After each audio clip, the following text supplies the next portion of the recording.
Hey everyone, it's Dr. Scott, and I have the second set of trends that I noticed in your rhetorical analysis drafts. And I have them displayed here in this beautifully shitty font called Papyrus. Anyhow, three issues that I noticed. So the video for Wednesday was more about a thesis statement and supporting that thesis statement. Today I'm going to talk about organization, integrating sources, and keeping your paragraphs focused. That's another area where I noticed I think everybody in the class has at least one of these issues going on in their paper. So I'll go through and kind of explain them, and I will use excerpts from your writing. I'll do my best to make sure that your name doesn't show up, but if there's a slip, I apologize in advance for that. Okay, so let's start with organization. So here we have a writer that is working with Dr. King's letter from Birmingham jail, and there's good things that are happening in this essay for sure, and I think the same goes for everybody. There's something in there that I'm going to be able to note that, hey, I think you've got something to build upon here. I think everybody has things that they need to work on. In this writer's essay, one of the issues to work on is organization. So we have, so this is earlier in the paper. This is the intro, and then we have another rhetorical technique, and then we have when appealing to audience's sense of ethos, one must first understand. So that's going to be a paragraph about ethos, and then we have logic. And for me, there's not a clear reason why we're starting with alliteration or whatever that first one was, and then going to ethos, and then going to logic. Like, for me, I don't understand the connection here. I do think, though, there's a hint of a reason why ethos might be the first thing the writer should mention.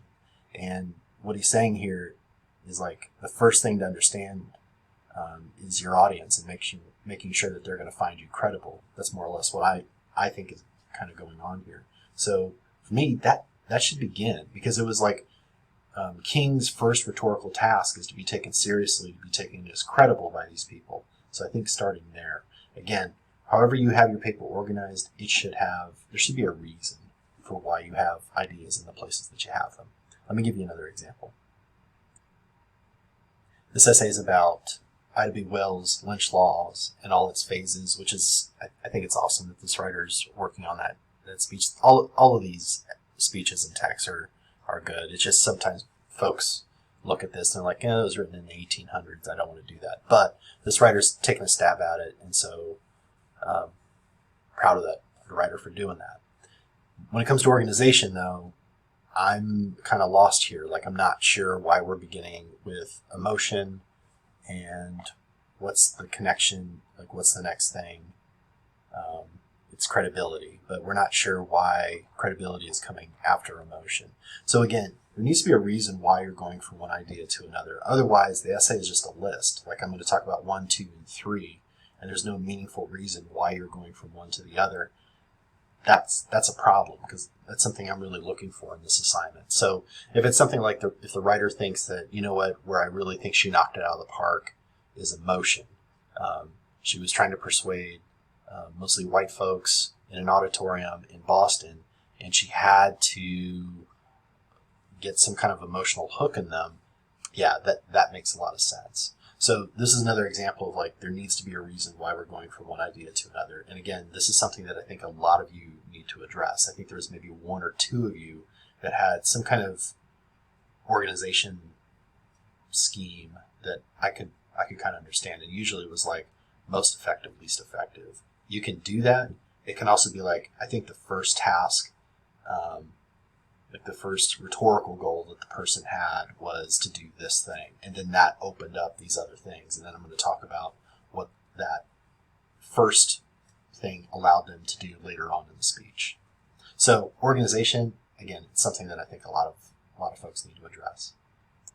On to another speech now. This one is about Malcolm X. I'm going to start talking about integrating sources. I'm just going to do it with this one speech, or this one paper right now. So again, this is about Malcolm X, Ballad of the Bullet, and the writer has found an awesome source, and it's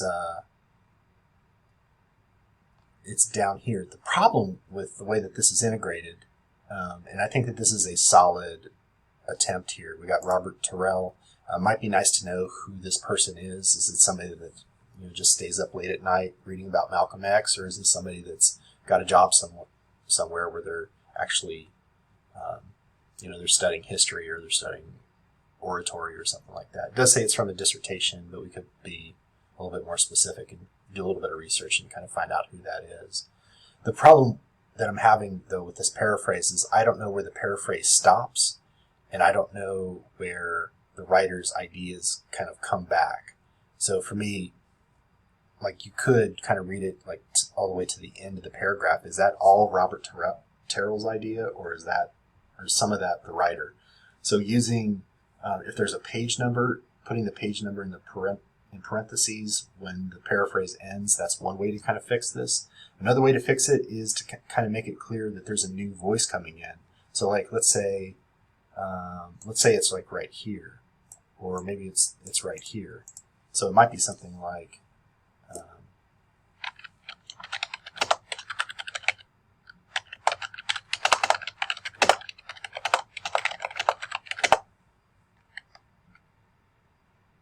so something like that. It might feel weird to you in an assignment like this, but sometimes when you're using a paraphrase, it's really hard to kind of to make it clear where the paraphrase ends and where your ideas come back in. But that needs to show up. We need to know when you're talking again. I'm going to go back to this previous essay that's about Ida B. Wells. One thing I did like that this writer did is that cite will be here. I think that that's smart, including those side notes. I think these notes up here, this is a draft.